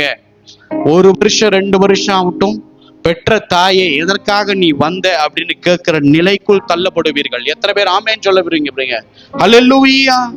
கர்த்தருடைய சத்தம் இது வந்த பவுலையா சொல்லுகிறார், கிறிஸ்துவின் அன்பை விட்டு என்னை எதனாலும் பிரிக்க முடியாது. உபத்திரவமோ, வியாதியோ, மரணமோ, துன்பமோ, பசியோ, நிர்வாணமோ எதுவுமே என்னையும் தேவனையும் விட்டு பிரிக்காதுன்றாரு. அப்போ என் வாழ்க்கையில எவ்வளவு போராட்டம் வரட்டும், எவ்வளவு இழப்பு வரட்டும், அவர் சத்தத்தை கேட்டவன் நான் நிலைத்து இருப்பேன் என்று அவர் சொல்றதுக்கு காரணம் என்னன்னா, தமஸ்குவிலே அவர் கேட்ட சவுலே சவுலே என்கிற ஒரு சத்தம். அல்லேலூயா. இல்லைன்னா நிக்க முடியாது எனக்கு அன்பானவர்களே, நிக்க முடியாது. அது ஊழியமோ, ஒரு விசுவாச நிலையோ, சிறந்த சீஷத்துவமோ எதுவா இருந்தாலும் சரி, கர்த்தர் சத்தத்தை கேட்காம நாம கிறிஸ்தவ ஜீவியத்தை வளர்க்கவும் முடியாது, வாழவும் முடியாது, நாம் அவைகளில் நிலைத்திருக்கவும் முடியாது. அல்லேலூயா. காரணம், தேவன் நம்மோடு பேசி வழி நடத்துகிற தேவன். என்னால சொல்ல முடியும், தேவன் என்னோடு கூட பேசவில்லை என்றால் என் வாழ்க்கை என்னைக்கோ முடிஞ்சிருக்கும். எனக்கு நல்லா தெரியும். ஆண்டவருடைய சத்தம் எனக்கு கேட்கப்படவில்லை என்றால் எனக்கு என்னைக்கோ சத்ரு ஊதிருப்பான் எனக்கு நல்லா தெரியும். தேவனுடைய வெளிப்பாடு, சத்தம், இந்த திசையில நடப்பா, இதுல போனா நீ மாட்டிப்பான்னு அவர் சொல்லாமல் இருந்திருந்தால் பாவத்தின் கரையினால் நான் அகப்பட்டு விழுந்து என் வாழ்க்கை முடிவிலே அப்படியாக இருளிலே தள்ளப்பட்டிருக்கும் எனக்கு அன்பானவர்களே. நான் சொல்றேங்க, கர்த்தருடைய சத்தம் தான் உங்களை நடத்த முடியும். அந்த சத்தத்தை நீங்கள் கேட்க வேண்டும். எத்தனை பேர் ஆமென் சொல்றீங்க? என்னதான் எலியா ஐயா பெரிய தீர்க்கதரிசியா இருந்தாலும், என்னதான் அவரால வானத்திலிருந்து அக்கினியை இறக்க வைக்க முடிங்கிற காரியம் இருந்தாலும், ஒரு நாள் அவர் எடுக்கிற ஒரு தவறான ஒரு முடிவு ஒரு தவறான இடத்திற்கு அவரை கொண்டு போனது. அப்போ ஒரு மெல்லிய சத்தம் அந்த ஓரேபிலே வந்து இறங்கி சொல்லுகிறது, உனக்கு இங்க என்ன வேலை, உனக்கு இங்க என்ன வேலை, இங்க வேலை இல்லப்பா, இது என் திட்டம் இல்லப்பா, அதை போய் செய்ப்பான்னு. அவ்வளவு பெரிய தீர்க்க தரிசியே தவறுவார் என்றால் நீங்களும் நானும் எம்மாத்திரம். அதுக்கு என்ன தெரியுமா, கரெக்டான பாதையில போனாலும் ரிட்டர்ன் வர முடியும், கர்த்தருடைய சத்தம். சாமுவேல் தீர்க்கதரிசி எவ்வளவு பெரிய தீர்க்கதரிசி, இஸ்ரவேலுக்கு எல்லாம் தலைவராய் இருந்தவர், பெரிய பெரிய காரியங்களை பார்த்தவர். அவரும் ஒரு நாள் தவறான முடிவு எடுக்கிறார். இந்த அபிஷேகம் எலியாவுக்கு தான் வரணும்னு. உடனே ஆண்டவருடைய மெல்லிய சத்தம் சாமுவேல் தீர்க்கதரிசி கேட்கிறது, என் முகத்தை பார்க்காதப்பா, நான் இருதயத்தை பார்க்கிற தேவன் பண்ணும்போது அவர் அந்த தவறை சரி பண்ணி கொள்கிறார் அன்பானவர்களே. அப்ப எவ்வளவு பெரிய தீர்க்கதரிசி சாமுவேல் இருந்தாலும் தவறான பாதையில போகும்போது எது திரும்பி நல்வழிப்படுத்துதுன்னா தேவனுடைய மெல்லிய சத்தம். எத்தனை பேரால் ஆமென் சொல்ல முடியும்? அல்லேலூயா. கர்த்தருடைய சத்தத்தை கேட்டு நடக்கிற அனுபவம் உங்களுக்கு இல்லை என்றால், நான் சொல்றேன், நீங்க இன்னைக்கு கர்த்தருக்குள்ள நடப்பீங்க, நீங்க இன்னைக்கு கர்த்தரை விசுவாசிப்பீங்க. உங்க வாழ்க்கையில சாத்தான் புயலை கொண்டு வருமா, மலைகளை கொண்டு வருமா, ஆசீர்வாதத்துக்கு தடை பண்ணுவதற்கு நிற்பான். அன்னைக்கு உங்கள் இருதயம் சொல்லும், சபைக்கு போய் எனக்கு என்ன யூஸ், நான் வந்த வழியே பின்னாடி போகிறேன் என்று சொல்லி அதுக்கப்புறம் நம்ம கொண்டு போய் அப்படியே நரக ஆக்கினையிலே நம்மளை வந்து போட்டு விடுவான். எனக்கு அன்பானவர்களே, நான் உங்களுக்கு சொல்றேங்க, கர்த்தர் சத்தத்தை அந்த ஆடுகள் அறிந்து கொள்ள வேண்டும், எது மெய்ப்பனின் சத்தம் என்று. அல்லேலூயா, அல்லேலூயா. நான் சொல்றேன், ஊழியக்காரங்க கிட்ட மட்டும் தேவன் பேசுவார் அப்படின்னா கடைசி வரைக்கும் தேவன் யாருன்னே உனக்கு கடைசி வரைக்கும் புரியாது. உங்க வீட்டுல மாற்ற ஒரு கேலண்டர்ல இருக்கும்ல பார்த்தா, ஐயோ இதுதான் ஏசப்பான்னு ஸ்தோத்திரம் பண்ணிட்டு போயிடுவீங்க. அல்லேலூயா. இல்லைங்க. ஒரு 5 நிமிடம் ஜெபத்துக்கு நான் சொல்றேன், 10 நிமிஷம் ஜெபம். சில பேர் அதுவுமே இல்லாம சபையில உட்கார்ந்துருக்கீங்க. நான் சொல்றேன், உங்களுடைய வாழ்க்கையினுடைய முடிவு இயேசுவின் நாமத்தில் சொல்ற மகிமையா இருக்காது. 5 நிமிடம் 10 நிமிடம் இந்த குப்பை ஜெபத்தை யாரெல்லாம் செய்றீங்களோ தயவு செய்து விட்டுட்டு போங்க. எத்தனையோ பக்தி உள்ளவர்கள் எத்தனையோ உண்மை இல்லாத காரியங்களுக்காய் காலையிலிருந்து மாலை வரைக்கும் பிரயாசப்பட்டு அதை பார்த்து விசுவாசித்து வீட்டுக்கு போய் அதற்காக ஏங்கி அதற்காக நல் காரியங்கள் எல்லாம் டைமை ஒதுக்கி நேரத்தை ஒதுக்கி குடும்பத்திலிருந்து எல்லாத்தையும் ஒதுக்கி எல்லாத்தையும் அந்த காரியத்துக்காக பக்தி வைராக்கியத்தை காண்பிக்கிறார்கள். ஆனால் ஜீவனுள்ள தேவனை தொழுது கொள்வதற்கு 5 நிமிடம் 10 நிமிடம். நான் இயேசுவின் நாமத்துல சொல்றேன், கர்த்தருடைய சத்தத்தை கேட்காமல் வருகிற நாட்களிலே ஒண்ணுமே செய்ய முடியாது. எனக்கு அன்பானவர்களே, உங்கள் தேவைய தேவன் கிட்ட சொல்லுங்க. ஆனா தேவைய மட்டுமே சொல்லிக் கொண்டு இருக்காதீங்க. கர்த்தர் உங்களை நடத்தணும்னு காரியத்தை கேளுங்க. அந்த காரியத்தை நடத்தி கொண்டே இருங்கன்னு மாத்திரம் ஜபத்துல சொல்லிட்டு முடிச்சுட்டு ஆமேன்னு சொல்லி எந்திரிச்சிடாதீங்க. அன்பானவர்களே, ஆண்டவர்கிட்ட முதல்ல பேசுங்க. ஆண்டவரே, நான் உங்களை உள்ளத்தின் ஆழத்திலிருந்து உங்களை நான் ரொம்ப விரும்புறேன், நான் ரொம்ப நேசிக்கிறேன். என் இருதயத்தை பலர்கிட்ட கொடுத்து காயப்பட்டு நான் இன்னைக்கு சொல்றேன், ஆண்டவரே எனக்கு உங்களை ரொம்ப பிடிக்கும், என்ன நீங்க நடத்துவீங்களா? நீங்க நடத்துற பாதை எனக்கு புரியல, எனக்கு புரிய வைப்பீங்களா? என் கரத்தை பிடிச்சி நீங்க நடத்துகிற அனுபவத்தை எனக்கு தெரிஞ்சு கொள்ள முடியல, அதை தெரிந்து கொள்ள எனக்கு கிருபை தருவீங்களா? உங்களோடு கூட நான் பேச விரும்புகிற ஆண்டவரே, என்னைக்காவது இந்த மாதிரி ஜபத்தை நாம் சொல்லி இருக்கிறோமா? எனக்கு அன்பானவர்களை கொஞ்சம் யோசிச்சு பாருங்க. உங்க இருதயம் எவனையோ நினைத்து யோசித்து கொண்டு இருக்கிறதுனால, எவளையோ நினைத்து யோசித்து கொண்டு இருக்கிறதுனால தேவ சத்தம் கேட்காது. உங்கள் இருதயம் உங்கள் வேலையையே சிந்தித்து கொண்டு இருக்கிறதுனால, உங்க பிள்ளைகளையே நினைத்து கொண்டு இருக்கிறதுனால கர்த்தருடைய சத்தம் கேட்காது. அன்பானவர்களே, ஒவ்வொரு நொடியும் நாம் உணரணும், இந்த நொடி என கண்மணியை போல அந்த பாதுகாக்கிற அந்த அன்பின் தேவனுடைய சத்தத்தை கேட்கணும்னு ஒரு வாஞ்சை இருக்கணும். அல்லேலூயா. அது இல்லாத வரைக்கும், கடைசி வரைக்கும் நீ கர்த்தர் சத்தத்தையே கேட்காம மரித்து போய் ராஜ்யத்துக்கு போய், அன்னைக்கு இயேசுவை பிடிக்க வரும் பொழுது அங்க இருந்தவர்களுக்கு யார் இயேசுன்னு தெரியல. உடனே யூதாஸ் போய் முத்தமிடுறாப்ல, சொல்லியிருந்தாப்ல, அங்க பார்க்க எல்லாரும் ஒரே சாயலா மாறிட்டாங்க. ஊழியத்துக்கு வரதுக்கு முன்னாடி வெவ்வேறு சாயில இருந்தவங்க இப்ப அங்க இருந்த 12 பேர் 11 பேரும் ஒரே சாயல் இயேசுவ மாதிரியே இருக்கிறாங்க. அவங்களால ஐடென்டிஃபை பண்ண முடியல எது இயேசுன்னு.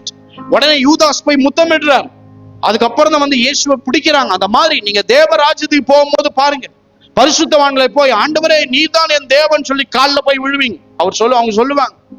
அப்போ நம்ம மேய்ப்பனை யாருன்னு ஆடுகளுக்கு தெரியாத போது நம்மளுடைய வாழ்க்கை எப்படி பெரிய காரியங்கள் நடக்கும். எனக்கு அன்பானவர்களே, ஆண்டவர் என் ஆபிரகாமே ஆபிரகாமே மலையில கூப்பிடுறார், வனாந்தரத்துல யாக்கோபே யாக்கோபேன்னு கூப்பிடுறார், தமஸ்குல சவுலே சவுலேன்னு கூப்பிடுறார், வனாந்தரத்திலே மோசே மோசேன்னு கூப்பிடுறார்.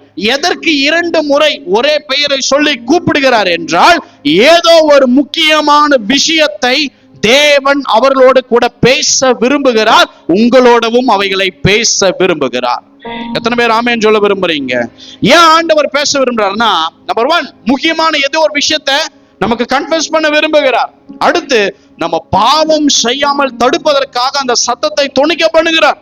நம்பர் 3, செய்ய போகிறத முன்கூட்டியே அறிவித்து நம்மளுடைய தடைகள் என்கிற பாதைகளை உடைத்தெறிய நம்மளை விசுவாசம் உள்ள பராக்கிரமசாலியாய் அவர் மாற்றுகிறார். எனவே இந்த சத்தம் நம்முடைய வாழ்க்கை ஜீவியத்துல ரொம்ப முக்கியம். அன்பானவர்களே, நீங்க என்னதான் ஜெபித்தாலும் பாருங்க, முதல்ல நீங்க ஜெபிக்கணும், நான் முன்னாடி சொன்ன காரியம். அடுத்து நீங்க ஜெபிக்கணும், என்னை வழி நடத்துங்க ஆண்டவரே. ஹல்லேலூயா, ஹல்லேலூயா. என்னைய வழி நடத்துங்க அப்படின்னு மனசார சொல்லணும். எனக்கு வழிய காட்டுங்க அப்படின்னு கேட்கணும். எனக்கு ஆலோசனைய கொடுங்கன்னு கேட்கணும். என் தவற நான் திருத்திக்கிறேன், எனக்கு பேசுங்கன்னா சத்தியமாய் தேவனுடைய சத்தம் உங்க காதுகள்ல கேட்கும். மனசார சொல்லுங்க. எத்தனை வருஷம் திருச்சபைக்கு வரும், எத்தனை வருஷம் இந்த ஆன்லைன்ல பார்த்து கொண்டு நீங்க திருச்சபைக்கு போயிட்டு இருக்கிறீங்க. ஆமென். கடவுள் உங்களோடு கூட பேச அவர் ரெடி. ஆனா அதுக்கு தயார்படுத்தி கொள்றதுக்கு சபைக்கு நேரம் கிடையாது. ஹல்லேலூயா. எத்தனை பேர் ஆமென் சொல்றீங்க? கர்த்தர் சாமுவேலே சாமுவேலேன்னுட்டு 4வது முறை அந்த 2 முறை அந்த பெயரை சொல்லி அழைக்கிறதுக்குரிய காரணம் என்னன்னா, நான் ஒரு காரியத்தை செய்ய போகிறேன்ப்பா. என்ன காரியம் ஆண்டவரே அப்படி எனக்கு சொல்லும் போது இதை கேட்கிற ஒவ்வொருத்தனுடைய 2 காதுகளும் தொனித்து கொண்டே இருக்கிற ஒரு செய்தியை வருகிற நாள்ல இஸ்ரவேலுக்குள்ள வரும். என்ன ஆண்டவரே, இங்க பார், இங்க படுத்துட்டு இருக்கிற உன்னுடைய தலைமை ஆசாரியன் ஏலி அவருடைய பிள்ளைகளுடைய அக்கிரமம் என் சமூகத்துல எட்டினது நிமித்தம் நான் இப்ப சொல்றேன் சாமுவேல், ஒரு பலியினாலாவது காணிக்கையிலாவது இந்த ஊழியர்கள் செய்த பாவத்தை நான் மன்னிக்கவே மாட்டேன்னு கர்த்தர் சொன்னார். ஹல்லேலூயா. இத ஒரு மெச்சூரிட்டி, ஒரு எக்ஸ்பீரியன்ஸே இல்லாத ஒரு ஊழியத்துக்கு ஒப்பு கொடுத்த ஒரு வாலிபனா ஆகி கொண்டிருக்கிற ஒருத்தரை பார்த்து இந்த வார்த்தையை சொல்லும் பொழுது அவருக்கு எப்படி இருந்திருக்கும் அன்பானவர்களே. ஆனால் கடைசியில ஆண்டவர் என்ன சொன்னாரோ அது நடந்தது. அப்போ இதை ஏன் சாமுவேல் கிட்ட கர்த்தர் வந்து சொல்லாம பண்ணிருக்கலாமே? நான் சொல்றேங்க, கர்த்தர் நம்முடைய வாழ்க்கையில வருகிற நன்மையை சொல்லித்தான் செய்வார். தீமை முன்கூட்டியே ஆண்டவர் பாருங்க, இப்படி தீமை வருதுன்னா அதுக்கு முன்கூட்டியே எச்சரிப்பார், முன்கூட்டியே சொல்லுவார். எத்தனையோ நான் என்னுடைய வாழ்க்கையில இன்னைக்கு பயணம் பண்ணாத, இன்னைக்கு இந்த ரூட்ல போகாத, இன்னைக்கு அந்த வாகனம் போகும்போது கொஞ்சம் ஒரு செகண்ட் நீ அமைதியா பைக் ஆஃப் பண்ணிட்டு நிக்கணும். அதெல்லாம் இல்ல, நான் பார்த்துப்பேன்னா அவ்வளவுதான். நமக்காக அங்க மரண கண்ணிகள் நியமிக்கப்பட்டிருக்கும். புரியாது, தெரியாது, இல்ல இவங்களோடு கூட கொஞ்சம் பேசாத, கொஞ்சம் இவங்களை அவாய்ட் பண்ணிக்கோ. இன்னைக்கு உன்னுடைய நண்பர்களோடு நீ சேரும் பொழுது இப்படிப்பட்ட காரியங்கள் உன்னை அறியாமலே உனக்குள் கடந்து போகும். பாதுகாப்பா இரு. ஒவ்வொரு நாளும் அவருடைய சத்தம் பாவத்துல விழாம பாதுகாக்க பேசிக்கொண்டே இருக்கும் எனக்கு என்னோடு. அல்லேலூயா. இல்லைன்னா எப்படி வாழ முடியும்? இல்ல நாமும் கரைப்பட்டு போயிடுவோம். நல்ல கவனிங்க, அந்த ஊழியக்காரங்க செஞ்ச பாவத்தை மகனை எதை பண்ணாலும் மன்னிக்க மாட்டேன்னு கர்த்தர் சொன்னார். அப்போ எத்தனை முறை கர்த்தர் அவர்களோடு கூட பேசி இருக்க வேண்டும். அல்லேலூயா, அல்லேலூயா. அப்போ அந்த ஊழியர்களுக்கு ஏன் கர்த்தருடைய சத்தம் கேட்கப்படாம போச்சுன்னா, ஆடா அவர் கடக்குறாருப்பா, ஆடா அவர் திட்டிக்கிட்டு தான் கிடப்பார், அவர் சொல்லிக்கிட்டு தான் கிடப்பார், அவர் எதை பண்ண போனாலும் அதைத்தான் தடுப்பார், அவர் புடிச்சதனா நாம செய்யணும். இல்லைங்க, தேவனுக்கு தான் தெரியும் எவைகள் நம்முடைய வாழ்க்கையில நல்வழிக்கப்படும். அல்லேலூயா. எவைகள் நம்முடைய வாழ்க்கையில நன்மையாவனை கொண்டு வரும் என்பது தேவனுக்கு தெரியும். நான் உங்களை பார்த்து சொல்றேன், அன்னைக்கு தேவன் சாதாரண சாமுவேலை 2 முறை அந்த பெயரை சொல்லி கூப்பிடுத போல உங்கள் பெயரை சொல்லி கூப்பிட்டு கொண்டிருக்கிறார். அல்லேலூயா. கர்த்தருடைய சத்தம் நல்வழிப்படுத்தும். கர்த்தருடைய சத்தம் வனாந்தரத்தை அதிர பண்ணும். கர்த்தருடைய சத்தம் அக்கினி ஜுவாலைகளை விளக்கும். கர்த்தருடைய சத்தம் வல்லமை உள்ளது. கர்த்தருடைய சத்தம் மகத்துவம் உள்ளது. எனக்கு அன்பானவர்களே, எத்தனை பேருக்கு இந்த சத்தம் கேட்கணும்? அல்லேலூயா, அல்லேலூயா. இங்க கொடுக்கிற ஒவ்வொரு செய்தியும் தானாக ஏற்படுத்துறதே கிடையாது. அவர் வந்து சொன்னதுக்கு அப்புறம் தான் அந்த செய்தியே ஆயத்தமாக்கப்படும். அல்லேலூயா. இதனுடைய வேல்யூ இன்னைக்கு உங்களுக்கு புரியாது. ஆனா இந்த செய்திகள் உங்களை எப்படி மறுரூபமாக்கி கொண்டிருக்கிறதுன்னு உங்களை குறித்து ஒரு நாள் பார்க்கும். அல்லேலூயா. இந்த வார்த்தை இன்னைக்கு உங்களை போய் எப்படி கர்த்தருக்குள்ள செதுக்கி கொண்டிருக்கிறது இப்ப உங்களுக்கு புரியாது. ஆனா ஒரு நாள் உங்களுக்கு தெரியும், கர்த்தர் என்னை எவ்வளவு நல்வழிப்படுத்தி இருக்கிறார். அல்லேலூயா. கர்த்தருடைய சத்தத்தை பரிசுத்தவான்கள் கேட்டதுனால மட்டுமே பெரிய பெரிய ஜெயங்கள் அவங்க வாழ்க்கையிலே வந்தது. பெரிய பெரிய சுதந்திரத்தை அவர்கள் சுதந்திரித்தாங்க. பெரிய பெரிய சத்துருக்களை அவர்கள் வீழ்த்தினாங்க. பெரிய பெரிய தடைகளை எளிதில் கடக்க உடைக்க முடிந்தது. அது காரணம் ஒன்னே ஒண்ணுதான் அன்பானவர்களே, கிரகிக்க கூடாத பெரிய ஒரு காரியம் என்னவென்றால் அவருடைய சத்தம். ஆமென், அல்லேலூயா. உங்களுடைய குடும்பத்துல வைத்திருக்கிற வாகனம் உங்களுடைய தெருவுக்கு அப்படியே உங்களுடைய வீட்டு பகுதிக்கு வர்றதுக்கு முன்னாடியே நம்ம வீட்டுல நம்மளுடைய பைக் வந்துருச்சு, கார் வந்துருச்சு, எவ்வளோ நம்ம கெஸ் பண்றோம்ல. ஏன் ஆண்டவருடைய சத்தம் எப்படி இருக்கும்னே நமக்கு தெரியல இன்னுமே. ஏன்னா அதுக்கு இன்னும் நம்ம ஆசையே படல, அதுக்காக பிரயாசமும் படல. அதுக்காக ஐயோ ஆண்டவரே நான் ரொம்ப தாகமா இருக்கிறேன்னு சொல்லிட்டு நம்ம வாட்டுக்கு நம்மளுடைய குப்பை காரியங்களையே நம்ம கண்ணோக்கி கொண்டு இருப்போம். அல்லேலூயா. சாத்தான் உங்கள் வாழ்க்கையில கடனையும் பலவீனமும் வியாதியும் நெருக்கத்தையும் கொண்டு வர்றதுக்கு காரணம் என்னன்னா, இந்த சைடு நீ திரும்பி பார்க்காத அளவுக்கு உன் திசையை திருப்பி விட்டுருவான். அல்லேலூயா. நீ எவ்வளவு வேணா கத்திக்கோ, அந்த திசையை பாரு, இந்த திசையை பாத்துறாத அப்படின்னு திசை திருப்புவான். ஏன்னா அந்த திசையில என்ன இருக்குன்னா தேவனுடைய ஆலோசனை, தேவனுடைய சத்தம், தேவனுடைய எச்சரிப்பு, நாம் விழாத அளவுக்கு கர்த்தருடைய பாதுகாக்கிற அந்த கரம் அந்த இடத்துல இருக்கிறது. அன்பானவர்களே, தயவு செய்து நமக்கு இதை பற்றி பேசுவதற்கு நேரம் இல்லை. ஒரு செய்தியில உங்களுக்கு அந்த சத்தத்தை குறித்து விளக்கி சொல்ல முடியாது. ஆனா டெய்லியும் பிரயாசப்படுங்க. அப்பா, நீங்க ஒரு முறை என்னுடைய பெயரை சொல்லி கூப்பிடுங்க. நான் என்ன பர்பஸ்க்காக என்ன வச்சிருக்கீங்க, மீதம் இருக்கிற நாள், எனக்கு 40 வயசு ஆயிடுச்சா, மீதம் வச்சிருக்கிற 30 வருஷம் 25 வருஷத்துக்கு என்ன பிளான், முன்னாடி 40 வருஷம் தெரியாம போச்சுப்பா, ஆனா அடுத்து வருகிற வருஷங்கள்ல எதுக்காக வச்சிருக்கீங்கன்னு தெரியணும்ப்பா, பேசுங்கப்பான்னு கேட்கணும். இல்லைன்னா விசுவாசிப்போம், அபிஷேகம் பெறுவோம், ஊழியம் செய்வோம், நமக்கே தெரியாமல் தவறான பாதைகள்ல போயிடுவோம். அதை கரெக்டா அழகா ஆண்டவர் கரெக்ட் பண்ணி உள்ள கொண்டு வருவதற்கு அவர் சத்தம் மட்டும்தான் முக்கியம். எனக்கு அன்பானவர்களே, வாசிக்க கேட்போம். என்னாகமம் 15ஆம் அதிகாரம் 32-33.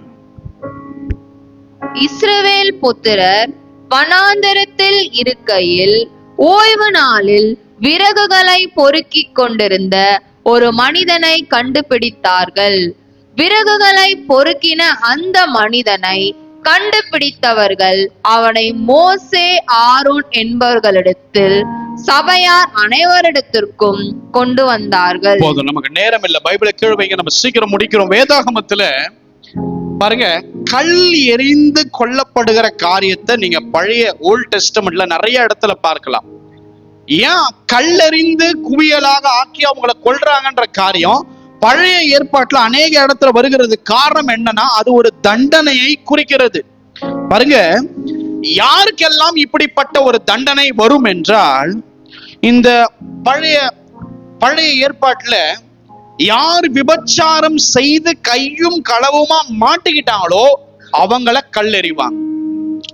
யார் கர்த்தருடைய உடன்படிக்கையை மீறி உருவ வழிபாடுகள் செய்கிறார்களோ, ஸ்டாச்சுஸ், உருவ வழிபாடுகளை செய்கிறார்களோ, அன்றைக்கு அவர்கள் அந்த கல்லறிந்து கொல்லப்படுகிற அந்த தண்டனைக்குள்ளாக ஆவார்கள்.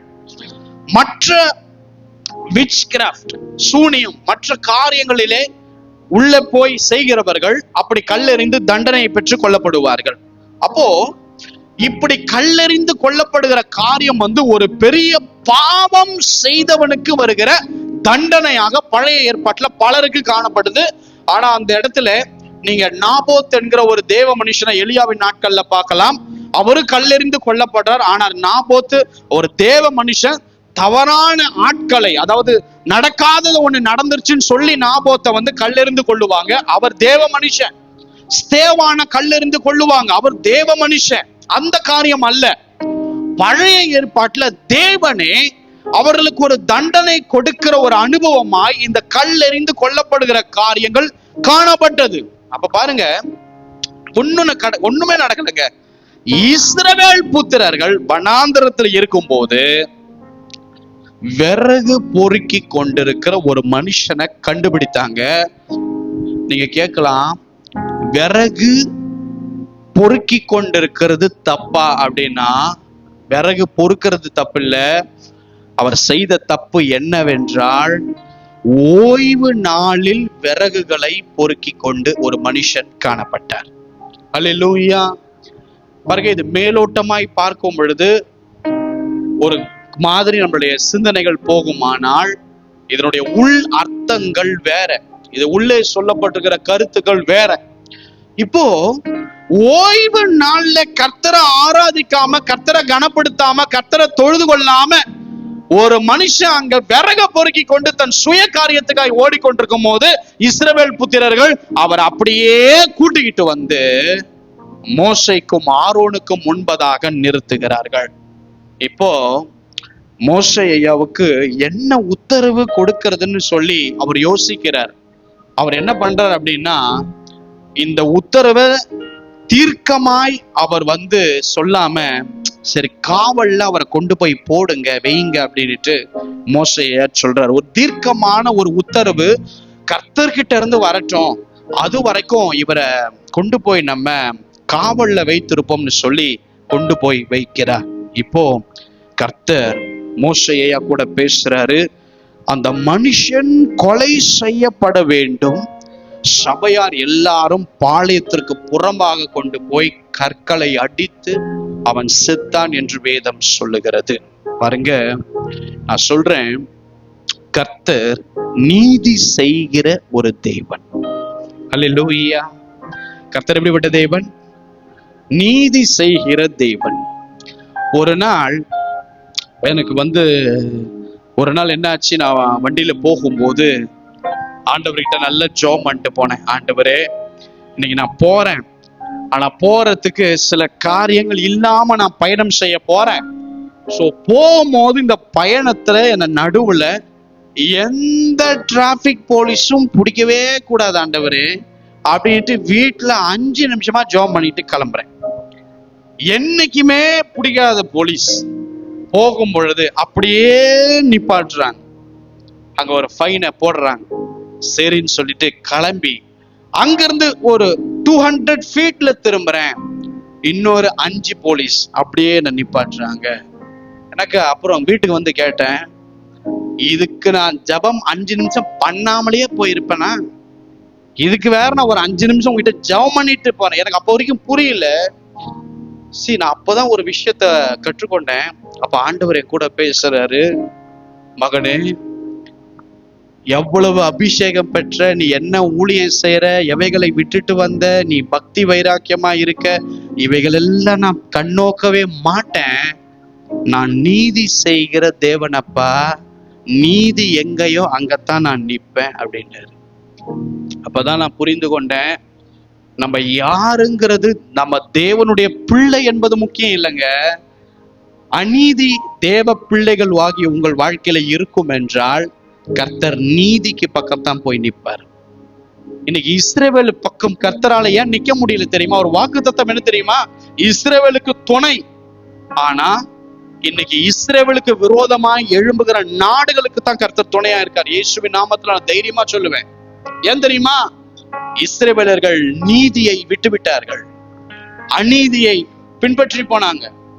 அதனால ஆண்டவரை அந்த காரியங்களை, யுத்தங்களை எழுப்புவதற்கு பல நாடுகளை இஸ்ரவேலுக்கு விரோதமாய் செய்கிறார். இது செய்யணும் அப்படின்றது சாத்தானுடைய காரியங்கள். ஆனா இவனுங்க நீதியை விட்டுட்டாங்க, நன்மை செய்யறதை விட்டுட்டாங்க, அநீதியை போய் கைப்பற்றி கொண்டாங்க. ஓய்வு நாள்ல கர்த்தரை ஆராதி, குடும்பத்தோடு நீ தேவாலயத்துல செலவு பண்ணுன்னு ஒரு சத்தம் சொல்லும் என்றால், அவரை தொழுது கொண்டு வீட்டுல குடும்பத்தோடு சாப்பிட்டுட்டு தூங்குறது, ரெஸ்ட் எடுக்கிறது அவ்வளவு பெரிய ஒரு கஷ்டமான வேலையா? இல்ல, நான் அன்னைக்கு தான் போய் விறக பொறுக்கி காரியத்தை நான் செய்வேன். உனக்கு தேவையானது ஆண்டவர் கரெக்டா கொண்டு வர.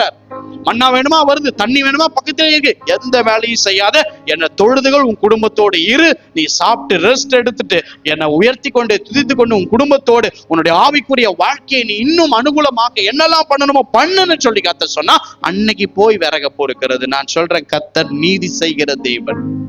அல்லேலூயா. அவர் சட்டத்தை மீறினது மோசே இருந்தாலும் அவர்கள் உள்ளே போக முடியாதுன்னா போக முடியாது. ஆமென். 40 வருஷம் நடத்தல, 40 வருஷம் 30 லட்சம் பேர் ஜனங்களை நடத்தல, 40 வருஷம் சுமைய சுமக்கல. சரிப்பா, ஒரு முறை நீ தப்பு செஞ்சுட்ட, உள்ள கானானுக்குள்ள போ. கர்த்தர் ஏன் விடல? ஏன்னா அவர் சொன்ன சத்தத்தை மோசே ஐயா மீறுகிறார். அப்போ தேவன் எங்க பக்கம் நிப்பார் தெரியுமா? நீதியின் பக்கம் நிப்பாரு. ஹல்லேலூயா. நீ பொய் சாட்சியை எழுப்பலாம், பொய் காரியங்களை எழுப்பலாம், நடக்கலாம்னு சொல்லலாம், என்ன வேணாலும் பண்ணலாம். ஆண்டவர் நீதி எங்கேயோ அங்கதான் நிப்பாரு. ஹல்லேலூயா, ஹல்லேலூயா. நான் சொல்றேன், இயேசுவின் நாமத்தினாலே இந்த சத்தம் சின்ன சின்ன கரை அன்னைக்கு வரும்போதே கர்த்தர் தொடச்சிடுவார். ஆமென். சின்ன சின்ன கரை, பெரிய பாவத்தை எல்லாம் ஆண்டவர் செய்வதற்கு உங்களை விடமாட்டார். இன்னைக்கு காலையில இருந்து இன்னைக்கு ஈவினிங் 24 மணி நேரத்துக்குள்ள ஆண்டவருக்கு பிடிக்காத நீங்க எதையோ செஞ்சுட்டீங்கன்னு வைங்களேன், ஆண்டவரோடு நடக்கிற பரிசுத்தவான்கள் என்ன பண்ணுவார்னா, அன்னைக்கே அந்த சமயமே வந்து இது நீ ஏன் இப்படி பண்ண, இது நீ மாத்து, இனிமே இதை ஃபாலோ பண்ணாதன்னு சொல்லி அந்த கரையை உடனடியா கழுவிடுவார். அதை வளர விட வைக்க மாட்டார், அதை வந்து அப்படியே செய்ய விட மாட்டார். அப்போ நம்முடைய வாழ்க்கையில இந்த அனுபவங்கள் வருவதற்கு, பெரிய பெரிய காரியங்கள் நடப்பதற்கு தேவனுடைய சத்தம் ரொம்ப முக்கியமாய் காணப்படுகிறது. எனக்கு அன்பானவர்களே, எத்தனை பேர் ஆமேன்னு சொல்ல விரும்புறீங்க? தேவன் நமக்கு இன்னைக்கு சொல்றத கேட்டு அடுத்த 6 நாள் நம்ம உலகத்தோடு இருக்க போறோம்.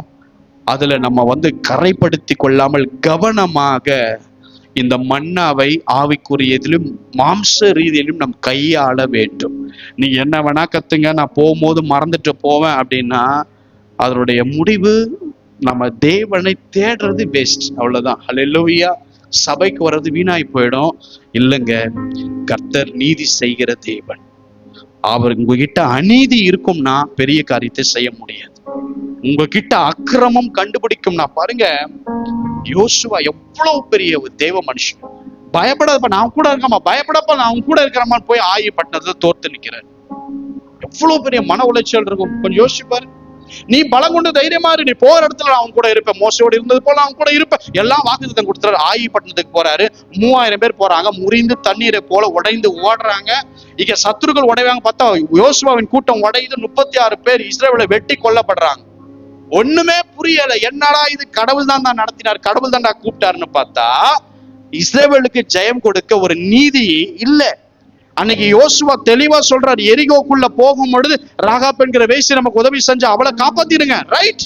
இன்னொன்னு, பட்டணத்தில் இருக்கிற வெள்ளி, பொண்ணு, வெண்கலங்களால், இரும்பினால் செய்தப்பட்ட பாத்திரங்கள் எல்லாம் கர்த்தருடைய ஆலயத்துக்கு வந்துடணும், மத்ததெல்லாம் எரிச்சிருங்கன்னு சரியான ஒரு கமாண்டை யோசுவா எரிகோவுல இஸ்ரவேல் மக்களை பார்த்து சொல்றாரு. வெள்ளியை எடுத்து வச்சுக்கோ, பொண்ணை எடுத்து வச்சுக்கோ, அது உனக்கு இல்லப்பா, கர்த்தருக்கு எடுத்து வச்சுக்கோன்றாரு. அப்புறம் வெண்கலத்தினால் செய்யப்பட்ட பாத்திரம், இரும்பினால் செய்யப்பட்ட பாத்திரம் கர்த்தருடைய ஊழியத்துக்காக உபயோகமா வச்சுக்கலாம், அதை அப்படியே வந்து புதுப்பித்துக் கொள்ளலாம் அப்படின்னு சொல்லி யோசுவா இதெல்லாம் எடுத்து வச்சுக்கோங்கன்னு சொன்னா, அங்க இருந்த ஒரு தேவ மனுஷன் ஆகான் என்ன பண்றா அப்படின்னா, அந்த வெள்ளியை எடுத்து தான் கூடாரத்துக்குள்ள போய் பள்ளம் நோண்டி அந்த வெள்ளியை போட்டு புதைச்சிக்கிட்டான். ஆழமா குழிய நோண்டி அந்த வெள்ளி, தங்கம், ஆபரணங்கள் அது எல்லாத்தையும் கொண்டு போய் 200 வெள்ளி சேக்கால், 50 சேக்கால் பொன் பாலத்தையும் அவன் என்ன சொல்லலாம் தெரியுமா? வேதம் அழகா சொல்லுது, இச்சித்து எடுத்து கொண்டான். அல்லேலூயா. நான் கேட்கிறேன், இஸ்ரவேல் புத்திரர்களை கர்த்தர் தானே நடத்துறது, யோசுவாவை கர்த்தர் தானே ஊழியத்துக்கு அழைத்தது, ஆயி பட்டணத்தை தோற்கடிப்பதற்கு தேவ திட்டம் தானே. எல்லாம் இருந்தாலும் இஸ்ரவேலர்கள் 36 பேர் இறந்து போனதுக்கு காரணம் யார் தெரியுமா? கூட்டத்தில் செய்யப்பட்ட ஒருவனுடைய அக்கிரமம் அந்த இஸ்ரவேலர் கூட்டத்துக்கு ஜெயத்தை கொண்டு வர முடியல. அல்லேலூயா. அப்போ கர்த்தர் நீதி பக்கம் நிப்பாரா, அநீதி பக்கம் நிப்பாரா? ஆயி பட்டணத்துக்கு கூட போய் தலையில கையை வச்சு அடிச்சுட்டு போய் நின்னார். அதனாலதான் இஸ்ரவேலர்கள் முறிந்து ஓடினாங்க. நான் சொல்றேன் அன்பானவர்களே, நீங்க யார் என்பது முக்கியம் இல்ல, நீதி உங்களிடத்தில் இருக்கிறது. கொடுத்த குடும்பத்துக்கு உண்மையா இருக்கிறீங்களா? கொடுத்த மனைவிக்கு உண்மையா இருக்கிறீங்களா? கொடுத்த சபைக்கு உண்மையா இருக்கிறீங்களா? கொடுத்த வேலைக்கு உண்மையா இருக்கிறீங்களா? கொடுத்த பிள்ளைகளுக்கு உண்மையா இருக்கிறீங்களா? உங்களுக்கு கொடுக்கப்பட்ட ஆஸ்திகளுக்கு உண்மையா இருக்கிறீங்களா? உங்களுக்கு கொடுக்கப்பட்ட சம்பளத்திற்கு உண்மையா இருக்கிறீங்களா? கொஞ்சம் யோசிச்சு பாருங்க. இவைகள் எல்லாம் இருக்க வேண்டும். இப்ப ஆகான் என்ன பண்றாரு அப்படின்னா, யோசுவா ஆகான கல்லெறிந்து கொள்றதுக்கு யோசுவாவுக்கு மனசு இல்லை. ஏன்னா ஒரு விசேஷித்த மனுஷன் இந்த ஆகான். அப்போ கர்த்தருடைய சத்தம் வருது. இப்ப அந்த சத்தத்தை யோசுவாவால மீற முடியுமா? அவர் என்ன பண்றாரு, ஆகான் அப்படின்னுட்டு தோள் மேல கைய போட்டுட்டு அப்படியே அவருக்கு திருடின அவருடைய வீட்டுக்குள்ள அடியில இருந்த வெள்ளி பொக்கிஷம், பொண்ணு, அப்படியாக இருந்த விலையேற பெற்ற வஸ்திரம், சால்வை எல்லாத்தையும் கொண்டு வந்து அப்படியே சுட்டெரித்து போட்டு, ஆகான், அவன் மனைவி, பிள்ளைங்க, அவனுக்குன்னு இருந்த சொத்து அனைத்தையும், அவனுக்கு இருந்த ஆடு மாடு கழுதைகள் எல்லாத்தையும் அங்கே ஆகோர் என்கிற ஒரு பள்ளத்தாக்கிலே அவர்கள் மீதத்தை சுட்டெரித்து கல்லெறிந்து அவர்கள் குடும்பம் சபையிலிருந்து துரத்தப்பட்டு அடிக்கப்பட்டு கொல்லப்பட்டது. அல்லேலூயா. வேதம் சொல்லுகிறது பெரிய கற்குவியலாய் குவித்தார்கள். காரணம் என்ன தெரியுமா? ஒரு மனுஷனால 30 லட்சம் ஜனங்களுக்கு வருகிற தோல்வியை கர்த்தரால் அக்செப்ட் பண்ணிக்க முடியல. வாக்கு தத்தத்துக்கு நேராக கர்த்தரே நடத்த முடியாத அளவுக்கு அந்த அநீதி காணப்படும் என்றால் உங்கள் வாழ்க்கையில பெரிய காரியத்தை தேவனால் செய்ய முடியாது. நான் தாழ்மையோடு சொல்றேன், கடவுள் வேணும்னு நம்ம வந்துட்டோம். நம்மள கடவுள் நல்லபடியா நடத்துவார்னு விசுவாசிக்கிறோம். தயவு செய்து இருக்கிற ஒரே வாழ்க்கை உண்மையுள்ளவர்களாக நாம் காணப்பட விரும்புங்கள், பிரயாசப்படுங்க. நாம தவறுவோம், நம்ம மனுஷன்தான், நம்ம பாவத்துல பிறந்தவன். அதுக்குத்தான் அந்த சத்தம் நம்மளை நல்வழிப்படுத்தும். அதுக்காக நீங்க முயற்சி செய்யுங்க. தேவன் நிச்சயமாகவே கிரகிக்க கூடாத பெரிய காரியங்களை அவர் செய்வார். நாம் எழுந்து நிற்கலாம். நாம் எழுந்து நிற்கலாம். Thank you Jesus. வீடியோ எல்லாம் எழுந்து நிற்கலாம். ஹல்லேலூயா.